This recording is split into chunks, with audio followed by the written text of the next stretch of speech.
Dr. Prabhat Kumar Sinha is an electro-homeopathic doctor. After getting education in many fields, he dedicated his entire career to electro-homeopathy. After doing MBA from Madras University, Sehak took the post of Deputy Director in Sinha Electro-Homeo Research Center, which has been working in this field for 50 years. And with his ability, Sehak's unprecedented discovery, gangrel forte and electro-homeopathy got a recognition at the world level. I'm not saying that gangrel forte is boom for a cancer patient. This is what thousands of patients have said who have benefited from it even in the last stage. Can we have the round of applause? Hello friends, सबसे पहले तो मैं परमेश्वर को धन्यवाद देना चाहूँगा कि आज एक इतने बड़े प्लेटफॉर्म पर अपने इस इलेक्ट्रोहोम्योपैथिक साइंस को इंट्रोड्यूस करने का मौका मिल रहा है हमें। डॉक्टर सेन पाठक जी को भी मैं धन्यवाद दूंगा क्योंकि इस कॉन्फ्रेंस के लिए उन्होंने ही मोटिवेट किया था। एमडी एंडरसन से डायरेक्ट फ़ोन आया था कि डॉक्टर प्रभात आप उस कॉन्फ्रेंस को ज़रूर अटेंड करें, और मैं डायरेक्टर को फ़ोन कर रहा हूँ कि आपसे वो मिल के बात कर लेंगे, क्योंकि डॉक्टर सेन पाठक से हमारे बहुत ही अच्छे संबंध रहे। एक चैलेंजेबल केस पे मुलाकात हुई थी और वो हेल्थ मिनिस्ट्री का ही केस था एक्चुअली, जिसको कि देखकर ये कह दिया गया कि शायद ये 2 दिनों तक लाइव रहे पेशेंट, उसके बाद ये नहीं रहेगा। बट उस केस को देखने के बाद जो पेन से तो वो 10 दिन तक सोया नहीं था बंदा, और पेन अनपेरेबल तो था ही, स्थिति मॉर्फिन ओवरडोज में दी जा रही थी, बेहोशी की अवस्था थी उनकी, उसके बाद भी चिल्लाते थे। और वैसे स्टेज में जब उन्हें रिप्लाई दिया गया कि ये इनकी लाइफ 2 दिनों की बची हुई है सिर्फ, तो हेल्थ मिनिस्ट्री से डायरेक्ट कॉल आया था और ये कहा गया कि डॉक्टर सिन्हा यहाँ पर शायद इलेक्ट्रो होम्योपैथी कोई चमत्कार करेगी। तो हम लोगों ने कहा यही, हमारे फादर डॉक्टर के सिन्हा हमारे गुरु भी हैं और हमारे मेंटोर भी कहे होंगे, तो उन्होंने यही कहा कि हमें जो भी कुछ करना होगा 15-20 मिनट में करेंगे, देखते हैं क्या होता है। और उस दिन एक मिरेकल देखा गया, लाइव ट्रीटमेंट जो कही जाती है हेल्थ मिनिस्ट्री में, कि हेल्थ मिनिस्टर सामने बैठा हुआ है, पेशेंट भी सामने बैठा हुआ, और 20 मिनट के अंदर पेन तो रिड्यूस हुआ ही, रिड्यूस क्या 90% प्लस रिड्यूस हो चुका था with in 20 minutes. Even tumour भी जो था वो 60% डिसॉल्व हो चुका था 20 मिनट के अंदर। शॉकिंग, बिल्कुल वो खड़े हो चुके थे, हेल्थ मिनिस्टर अपने सोफे से खड़े हो गए और कहे कि डॉक्टर साहब ये हो क्या रहा है, आखिर इतनी बड़ी रिसर्च को हम लोग आज तक इग्नोर क्यों कर रहे हैं, ये समझ में नहीं आ रहा है। और उसी समय डॉक्टर सेन पाठक को कॉल किया गया और कहे कि पाठक जी आप जिस पेशेंट को देखकर ये कह दिए थे कि इनकी लाइफ 2 दिनों बची हुई है, हमारे मित्र डॉक्टर सिन्हा एक बिहार से हैं और उन्होंने तो 20 मिनट में ही सारा काम कर दिया है। और फिर दूसरे दिन पूरी टीम, 10 लोगों की टीम थी, वो देखने आई सिर्फ ये कि हुआ क्या है एक्चुअली। और 10 दिनों 2 दिन नेक्स्ट डे जब टीम आई तो देखी यही कि लॉन में वो वॉक कर रहे थे इजीली, और उस पेशेंट को करीब 8 महीने अलाइव रखा गया, पेनलेस लाइफ बिल्कुल। Actually pain and palliative care की शुरुआत इलेक्ट्रो होम्योपैथी में हमारी ऑर्गेनाइजेशन ने किया था। कैंसर हॉस्पिटल तो हमने बहुत जगह चलते हुए देखे थे, बट हमारा मानना था, जैसे हमारे रथ सर ने कहा कि 50% हमने कैंसर पे काबू पा लिया है, तो जो 50% बचे हुए हैं उसमें 80% केसेस में पेन एंड पैलिएटिव केयर की जरूरत पड़ जाती है आफ्टर कीमो, रेडिएशन और सर्जरी। अगर हम देखें तो, और जब पेन जब डेवलप करता है, क्योंकि कैंसर पेन टॉप 5 पेन में आता है वैसे भी, तो जब डेवलप करता है उस समय लास्ट स्टेज में हम मॉर्फिन दे रहे हैं जो नार्कोटिक्स ड्रग्स है एक्चुअली। उसके बाद भी पेशेंट बेहोश हो रहा है, फिर भी चिल्लाता है, लास्ट में ये कह दिया जाता है कि अब इसे घर ले जाओ, सेवा करो, कुछ नहीं किया जा सकता है। तो पेशेंट की उस समय सेवा नहीं होती है क्योंकि पेशेंट तो चिल्लाते रहता है। ये अश्विनी कुमार चौबे,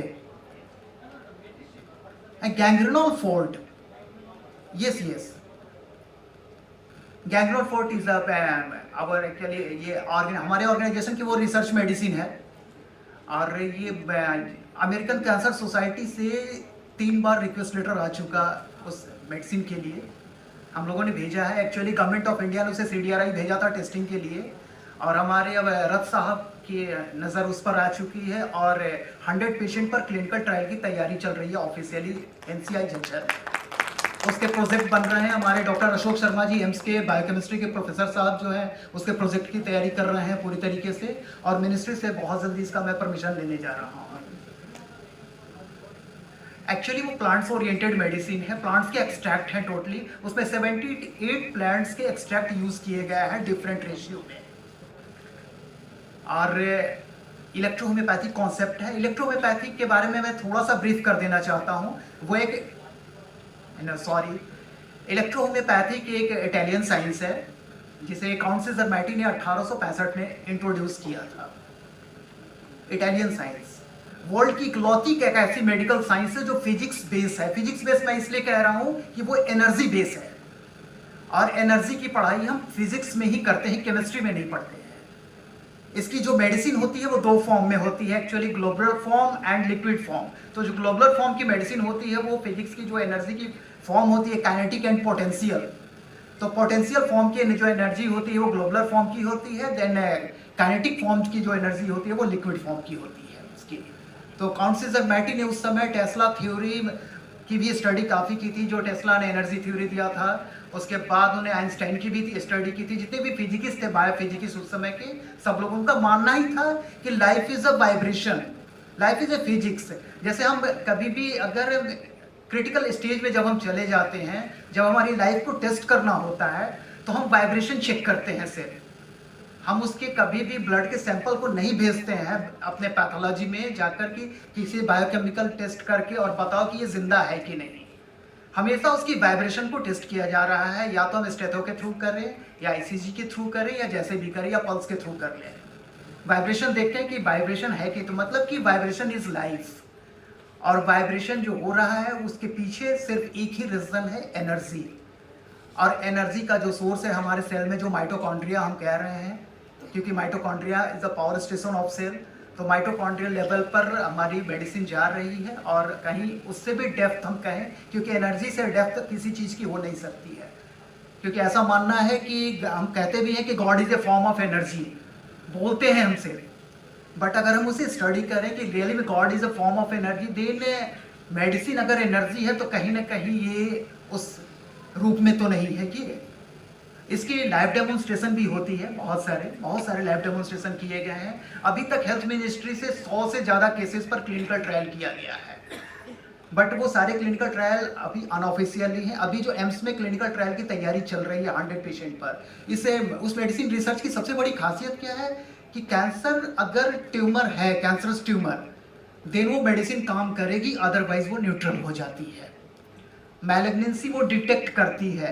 अगर ट्यूमर अगर सस्पेक्टेड है, लग रहा है कि पेन डेवलप किया है और ये कैंसरस है, मैलिग्नेंट है या नहीं, देन हम उस मेडिसिन को अप्लाई करके, और वो मेडिसिन सिर्फ एक्सटर्नल एप्लीकेशन होती है, टॉपिकली। यस,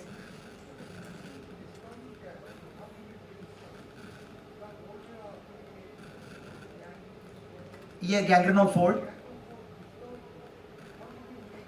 नहीं, गैंग्रेनोल फोल्ड इज फॉर्मुलेशन। एक्चुअली क्या है, वो प्लांट्स के एक्सट्रैक्ट हैं। एंटी कैंसरस प्लांट से 78 प्लांट्स को सिलेक्ट किए गए, उसके बाद उसके डिफरेंट रेशियो प्लांट्स की स्टडी की गई, और डिफरेंट रेशियो में उस मेडिसिन को कंबाइन किया गया, सारे प्लांट। यस, प्लांट्स की स्टडी अलग से नहीं की गई है। प्लांट्स की स्टडी तो ऑलरेडी आयुर्वेदा में किया गया है हर चीज के, तो उसके कैरेक्टर को स्टडी किया गया, प्लांट्स के कैरेक्टर को। यस, रेशियो की जो स्टडी है एक्चुअली हमारी इलेक्ट्रोहोम्योपैथी की फार्माकोपिया होती है। इलेक्ट्रोहोम्योपैथी वेरी डिफरेंट साइंस, जैसा मैंने आपको बताया। इलेक्ट्रोहोम्योपैथी की फार्माकोपिया ही होती है कि अलग अलग। यस यस सर, जी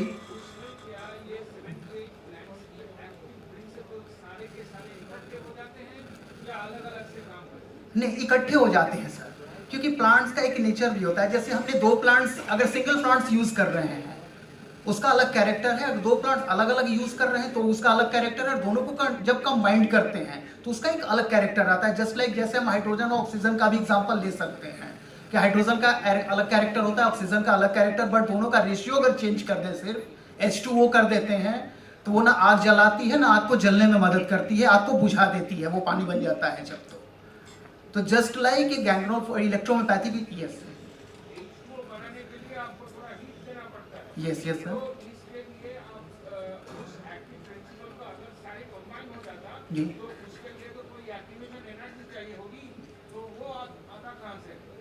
प्लांट्स की एक्चुअली बायो इलेक्ट्रिकल एनर्जी जो होती है, बायो इलेक्ट्रिकल एनर्जी को ही पहचाने, ये इलेक्ट्रो होम्योपैथी की फार्माकोपिया है, जो फॉर्मुलेशन होता है वो उसी कॉन्सेप्ट पे होता है। वो प्लांट्स की जो बायो इलेक्ट्रिकल एनर्जी होती है उसी को हम कंबाइन करते हैं सिर्फ लेकर, इसी में उसका जब प्लांट्स की हम स्टडी करते हैं तो उस स्टडी में हमें पता चलता है इलेक्ट्रोपैथिक कॉन्सेप्ट के अनुसार कि इसमें एक्टिव सब्सटेंस कितने होते हैं और कितने नहीं होते हैं, और उसके अनुसार उसके रेशियो को फिक्स किया जाता है कि हम किस प्लांट्स के कितने रेशियो को हम लें और कितने ना लें उसमें। Yes yes.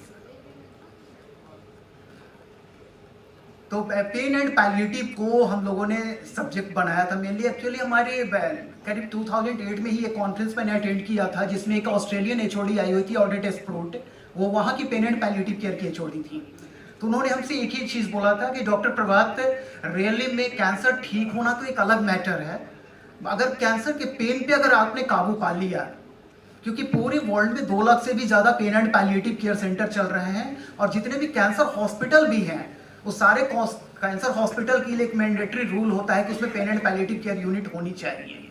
बट जितने भी बड़े कैंसर हॉस्पिटल में आप चले जाएं, आपको पेन एंड पैलिएटिव केयर की यूनिट बिल्कुल एक छोटे से कमरे में मिलेंगे, जबकि 80% केसेस में पेन एंड पैलिएटिव केयर की जरूरत पड़ रही है। तो मेरे दिमाग में ये आया कि अगर 20% के लिए अगर हम इतना बड़ा एम्पायर खड़ा कर सकते हैं हॉस्पिटल की तरह, तो फिर 80% के लिए एक छोटा सा कमरा क्यों रखा गया है? कहीं ना कहीं ऐसा तो नहीं कि हम वहां सफल नहीं हो पा रहे हैं या हमारी कुछ मजबूरियां आ रही है सामने। तो हमने क्या किया कि उस 80% को टारगेट किया कि 20% पर तो काम हो ही रहे हैं, तो फिर 80% को भी देखा जाए कि क्या हो रहा है। और पेन एंड पैलिएटिव पर जब काम शुरू हुआ तो रियली जो रिजल्ट अभी मिल रहे हैं, अभी जितने भी हमारे 25 सेंटर अभी हमारे पूरे इंडिया में रन कर रहा है, जहां भी चल रहे हैं, जो रिजल्ट मिलते हैं विद इन 20 मिनट्स, आप घड़ी से देखकर अनबियरेबल पेन है, कैंसर पेन, जैसे थ्रोट कैंसर है, डॉक्टर सेन पाठक ने यही कहा। एक्चुअली हम लोग पहले केवल कैंसर के पेन पे काम करते थे, बट सेन पाठक जी ने एक ओपिनियन दिया आने के बाद, जब हमारे हेल्थ मिनिस्टर साहब के केस को देखा उन्होंने और उसमें जो रिस्पॉन्स देखा, तो यही कहे कि डॉक्टर प्रभात एक काम कीजिए कि आपका एक लेक्चर मैं टेक्सास में करवाता हूँ और आप चलिए हमारी टीम में वहाँ कुछ काम करना है। फिर हमारे हेल्थ मिनिस्टर साहब को इस बात की जानकारी हो गई, फिर उन्होंने रोक दिया कि नहीं, हमारी इंडिया की प्रॉपर्टी है, बाहर नहीं जानी चाहिए, ये कह के सर। उन्होंने एक चीज़ बोला कि डॉक्टर साहब आप पेन पे काम कर रहे हैं, बट ये आपकी मेडिसिन सिर्फ पेन किलर नहीं है, इसमें एक एंटी इन्फ्लामेटरी कैरेक्टर भी है जो उस ट्यूमर को डिसॉल्व कर रही है। और एंटी इन्फ्लामेटरी मेडिसिन हमारे लिए अभी बहुत बड़ी एक अचीवमेंट होगी अगर मिल जा रही है। अगर हमारे पास एंटी इन्फ्लामेटरी मेडिसिन होती कैंसर में, तो शायद हमें सर्जरी करने की नौबत नहीं आती। सर्जरी हम तभी करते हैं जब हमें ये पता हो जाता है कि हम एंटी इन्फ्लामेटरी इसमें कैरेक्टर डेवलप नहीं कर पा रहे हैं, और हमें पता होता है कि सर्जरी करने के बाद अगर ट्यूमर रियल में मैलिग्नेंट है तो रिकरेंस के चांसेस बढ़ने के हो जाते हैं। और इसमें अपनी वो बिल्कुल, मैंने आज तक एक चीज फील किया डॉक्टर साहब हमेशा, कि मैंने जितने भी अभी तक जो टॉप पे बैठे हैं ना, जो हम कहते हैं कि डॉक्टर बायस्ड होते हैं, ऐसे कुछ नहीं, जितने टॉप पे बैठे हुए हैं सभी हमें ड्राई ऑनेस्ट मिले। सब लोग ड्राई ऑनेस्ट, मतलब उनसे बात करने के बाद एक फील होती है कि ऑनेस्टी क्या होती है रियल में। तो हमें एक सीख जरूर मिलती है कि रियल में जब हम उतने ड्राई ऑनेस्ट होते हैं तभी उतने पीक पे जाते नहीं हैं। Yes yes, okay sir, thank you. मैं बस सभी को धन्यवाद देना चाहूँगा इस चीज़ के लिए, और मैं इलेक्ट्रोहोम्योपैथ के लिए भी और इलेक्ट्रोहोम्योपैथी के उस फाउंडर के लिए भी जिन्होंने हमें इतने बड़े स्टेज पर इस तरह का मौका दिया है करने के लिए। Thank you, thank you, thank you sir.